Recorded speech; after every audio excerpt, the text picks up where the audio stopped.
Have you ever felt that weight, that sense that the outside world, with its incessant chaos, its judgments and its storms, dictates the weather of your soul? A word, a look, an unforeseen event, and there you are, swept away, destabilized, like a leaf in the wind, swirling without direction, at the mercy of the slightest breeze. Do you sometimes wonder if there's a place within you, an inviolable sanctuary, a calm and imperturbable eye of the storm, where the tumults from outside can no longer reach you? This isn't a fantasy, but a potentiality that lies dormant in each of us. Today, we're going to explore this promise together, not as an inaccessible dream, but as a potential rooted deep within your being, a seed of consciousness waiting to be watered. We will draw inspiration from timeless wisdom, notably that of Carl Jung, to understand how, after integrating certain truths, nothing and no one can truly affect you, or at least uproot you. Jung taught us that what you resist persists, what you embrace transforms you. Embracing here doesn't mean wallowing in negativity, but rather acknowledging with courage, facing head-on, without judgment or evasion, what is. It's an act of conscious integration. It's an invitation to an inner journey, a courageous dive into our own depths, sometimes dark and unexplored, to discover the keys to our sovereignty, the source of our inner light. How many times have you felt overwhelmed, as if you were carrying an overflow that wasn't entirely yours, an emotional sponge absorbing free-floating anxieties? This hypervigilance, this inner radar constantly on alert, sensing the atmosphere, even before a word is spoken, anticipating reactions, decoding the unsaid. It's an experience many share in silence, believing themselves to be an anomaly. This inner saturation, this sensory overload, often leads to anxiety, chronic emotional fatigue, and a feeling of isolation. We sometimes feel alone, navigating an ocean of subtle perceptions that others seem to ignore, as if we're tuned into a frequency few others hear. You are not alone. And this heightened sensitivity, far from being a weakness or a curse, is actually a gateway to a broader understanding, a gift of deep perception that, once mastered, becomes invaluable guidance. Let's observe for a moment what really happens during a reaction. An event occurs, and almost instantly an emotion overwhelms us. Anger, sadness, fear. Think about the last time you felt deeply upset. What happened? Someone said something, or didn't do something, and the emotion surged. But if we look closer, with a temporal magnifying glass, we discover a tiny spark just before the emotion. A thought. An automatic, fleeting, often unconscious thought. He's disrespecting me. I'm not good enough. This is a threat to my safety. No one ever sees me. This thought is like the detonator. It's our thoughts, our instantaneous interpretations, that trigger our emotions, not the other way around. A simple revelation, but its implications are fundamental for taking back the reins. If the thought is, this person is trying to help me, the emotion will be entirely different in response to the same words. Where do these automatic thoughts, these inner critics, so quick to comment, come from? They are the messengers of our deep-seated beliefs, those truths we've forged often unknowingly through our upbringing. Be good, don't cry, our childhood experiences. If I'm not perfect, I won't be loved. Our past wounds. You can't trust anyone, or even societal conditioning. They are filters, colored lenses, sometimes very dark ones, through which we interpret every situation. People always end up betraying me. I must be perfect to be loved. The world is dangerous and hostile. I don't deserve happiness. These beliefs, often unconscious and deeply rooted, are the origin of our repetitive patterns, these life scenarios that seem to play out over and over again. Why?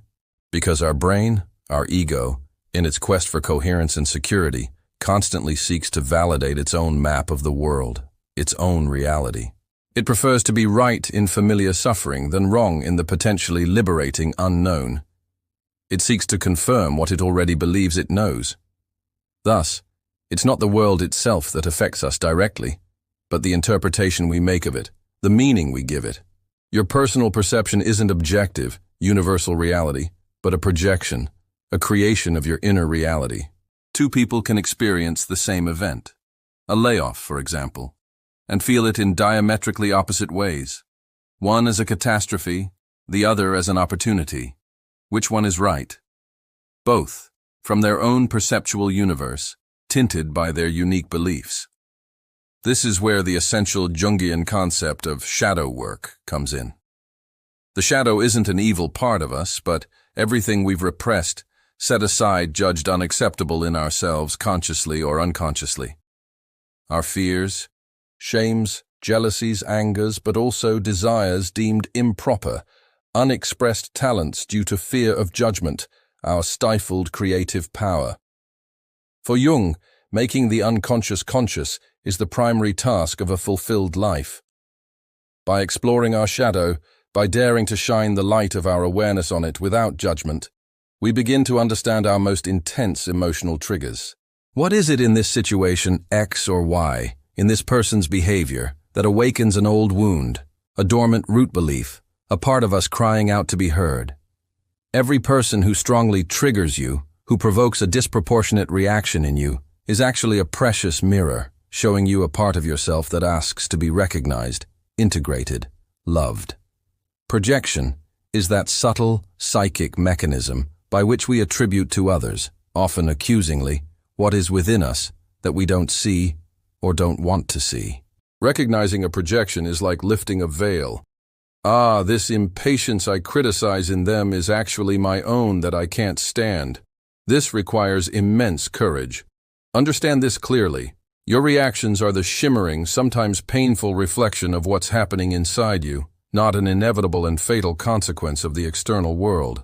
Every quiver of your being, in response to a situation, every irritation, every sudden sadness, is a whisper from your soul, a signal from your unconscious telling you where to look within.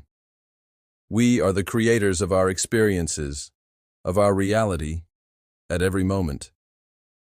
Not through simplistic magic or forced positive thinking, but through the prism of our habitual thoughts, our active beliefs, our dominant vibrational state.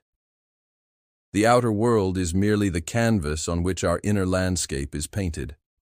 If your inner garden is filled with gratitude and peace, that's what you'll see flourish around you, or at least that's what you'll be able to perceive and attract. So, what do we instinctively do when suffering arises? We try to control the external world, to change others, to make them meet our expectations, to manipulate situations to avoid pain or seek fleeting pleasure. But it's an exhausting quest, a battle lost before it begins, an infinite source of frustration and suffering. Because the only thing over which we have real influence, real power to transform, is our inner world, our thoughts, our emotions, our beliefs, our reactions. And it's this inner world, once explored, understood, and transformed, that will be reflected differently on the outside. The outside is always the mirror. If you smile at your reflection, it smiles back. If you scowl at it, if you judge it, it will send that same energy back to you. Changing the reflection without changing the original is impossible. Modern spirituality and certain quantum approaches speak of vibration, of frequency. Every thought, every emotion emits a certain energy, a unique vibrational signature. This energy, this frequency that is yours at any given moment, resonates with situations, people, and events of similar frequency. This is the law of attraction, or more accurately, the law of resonance. You attract what you are vibrationally. By raising your inner vibration through gratitude, cultivated joy, meditation, unconditional love, forgiveness, you naturally begin to attract experiences and encounters that vibrate on that same high frequency.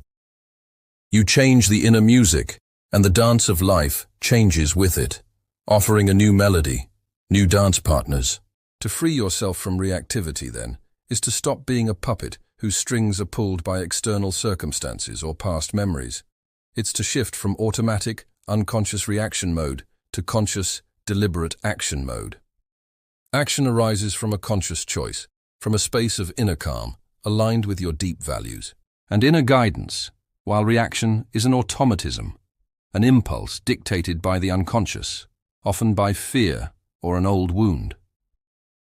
It is possible to become immune or at least much less permeable to external influences, not by building thicker walls around yourself, which isolates, but by dissolving the inner triggers, by healing the wounds that resonated with the external chaos.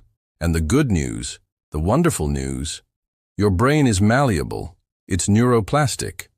Through practices like mindfulness, that ability to observe your thoughts and emotions without judgment like clouds passing in the sky of your consciousness, and cognitive reframing, that technique of consciously questioning, reassessing and modifying your automatic thoughts and limiting beliefs.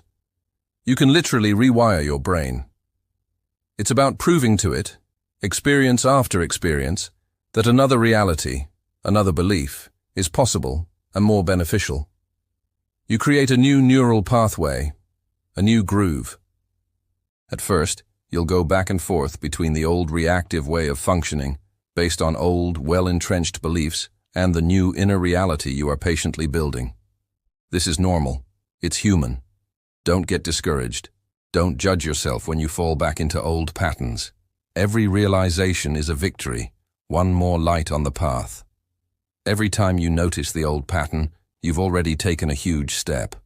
Little by little, with patience, perseverance, and immense self-compassion, you'll take this new path more and more often, until the old one is nothing more than a distant memory, an abandoned road overgrown from disuse. The goal isn't to become cold, unfeeling, an emotionless robot. Far from it. Emotional detachment, in its wisdom, isn't the absence of emotion, nor its suppression, but a profound understanding that allows you to no longer be controlled by them. It's feeling the wave of sadness, anger, or even ecstatic joy fully, without drowning in it, without completely identifying with it. It's observing your emotions as messengers, waves of energy passing through you in the sky of your consciousness. You are the sky, vast and unchanging, not the clouds, fleeting and ephemeral. This presence, this space you create between yourself and the emotion, allows you to choose your response with wisdom and clarity.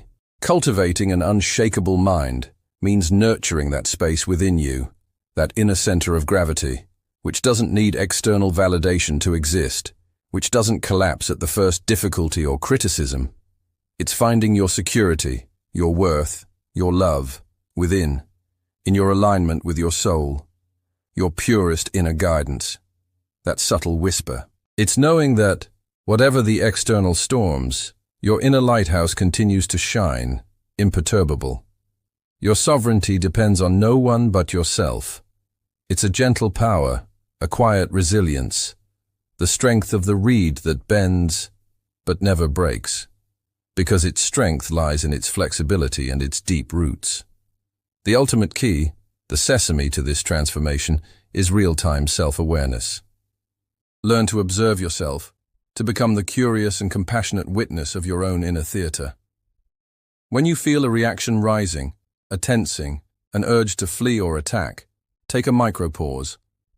Just a second or two. Breathe deeply. Ask yourself, what am I telling myself about this situation? What's the root thought here? What belief is being activated in me right now? What is my underlying fear? This simple pause, this space of conscious silence between stimulus and response, that's where your freedom lies, your power to choose a new path. That's where you stop being passively affected and become the conscious actor and enlightened director of your life. We've journeyed together, from the tumults of instinctive reactivity to the promise of unshakable inner peace, of radiant sovereignty.